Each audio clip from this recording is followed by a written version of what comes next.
What's going on YouTube? It's your boy Duck Koala coming at you guys with a brand new video, and today we're going to be doing another reaction type video. So I know this entire week I've been making these types of videos. I haven't really done a tap or hooked video this week, and I'm sorry, we'll get back to it next week, I promise. I've just been having a lot of fun making these like reaction type videos, and you guys seem to have been enjoying them, so we're going to go ahead and do this for this last day, and we're going to be doing a live stream on Saturday, and I already think I have the live stream planned out. I'm not too sure yet, but depending on what happens tomorrow, I actually may or may not have a live stream. I'm not sure yet. But if we do have a live stream, I already have it planned out. Don't worry. We will continue with the tap/hooked videos next week, I promise. If you're new to this channel, what is up? My name is Austin, aka Duck Koala, and we do horror on this channel. We do horror stories and react to videos and stuff, and it's been a lot of fun. So you guys really seem to have liked the video I did yesterday about Mr. Nightmare. I actually reacted to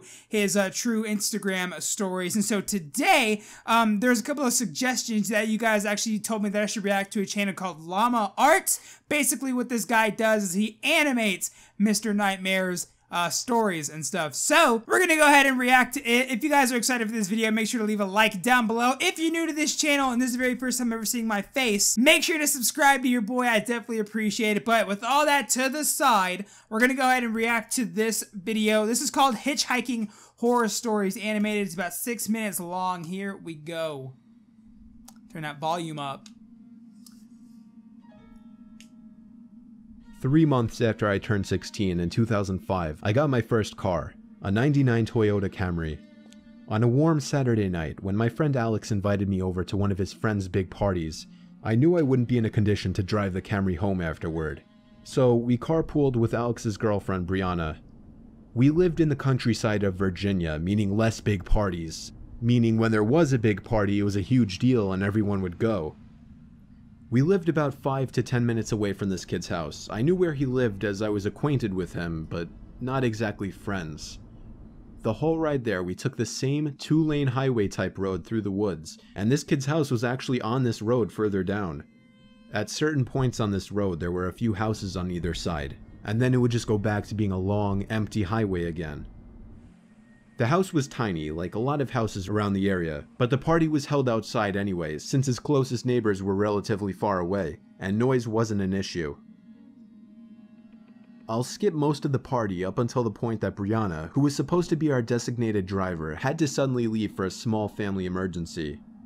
Alex said it was fine and that we'd find a ride home. Well, fast forward another few hours and another few drinks, and I could barely even walk straight. I checked my watch, and it was like 2 in the morning. I figured it was time to go.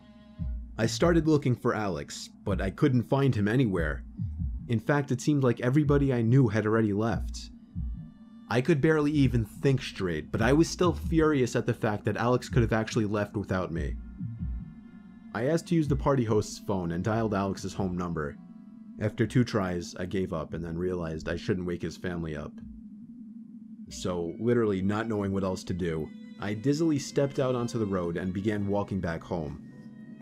I knew this walk would take anywhere from half an hour to an hour in my condition. Maybe after 15 minutes of walking down the road, the slight shine of car headlights on the road was fading in from behind me. Jumping for joy inside, I lifted up my arm and stuck out my thumb. As the car neared, it slowed down and came to a stop right next to me. The man driving the '98 Ford Explorer rolled down the window and asked where you headed. I told him my house was just down the road and beyond a right turn, probably slurring my words beyond comprehension. He chuckled and told me to hop in. I thanked him and joyously hopped into the truck. I was exhausted, and I remember completely disregarding things the guy was asking me because I was so close to just passing out. And that's what happened. The memories of being in that truck turned to a fog as I'm sure I passed out.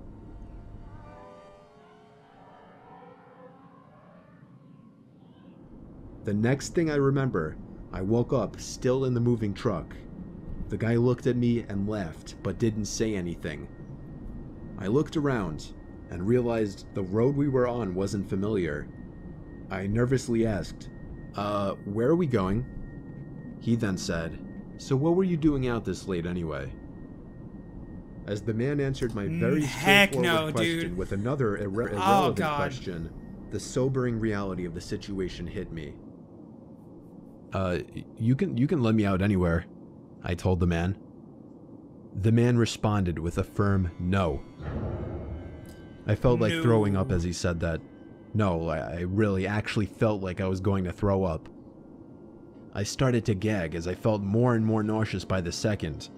The man took his eyes off the road to look at me, and that's when I thought of the perfect distraction. I turned in his direction as I continued to gag, and he started to kind of lean away and slow down the car. Thankfully, I drank as much as I did because I finally threw up and made a point of doing it all over the man's lap.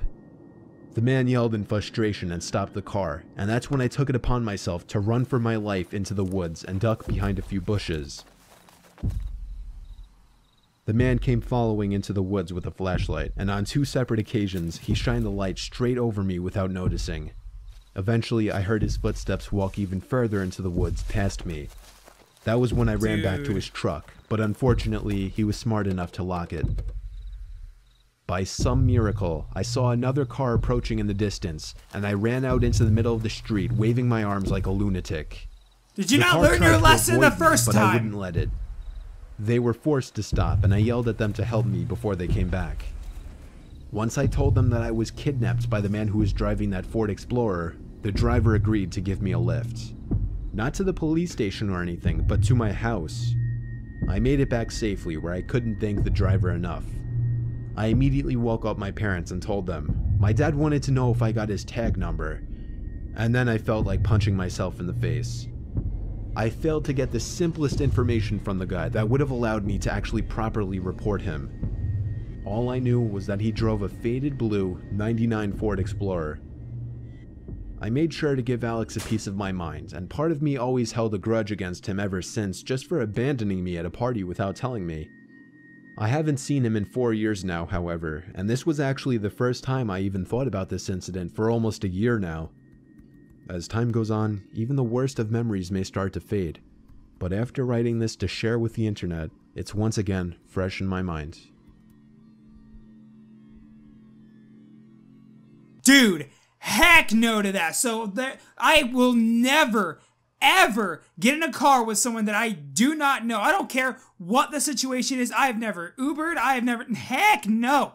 Heck no, bro. Like, I drive myself wherever I need to go. I will not get in a car with a stranger that I do not know. Like, if I'm with a group of friends and, like, you know, it's one of their friends, like, maybe, like, if I'm with a group of people, but I will not get, like, solo one-on-one in a car with someone I do not know, let alone hitchhike. Like, so for example, you already out in like the woods, like it's like abandoned, like, you know, like there's no other like houses in sight.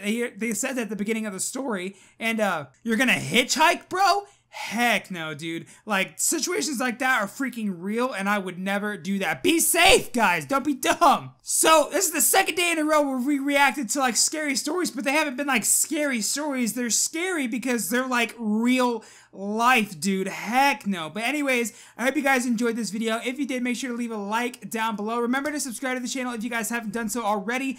Click on the little koala logo right there. I'll definitely appreciate it. And the 2 little boxes on the screen are clickable, so make sure you guys do that as well. And check the link down below for all my other series, guys. But once again, thank you guys so much for tuning in to another video. This has been your boy, Duck Koala. Peace out.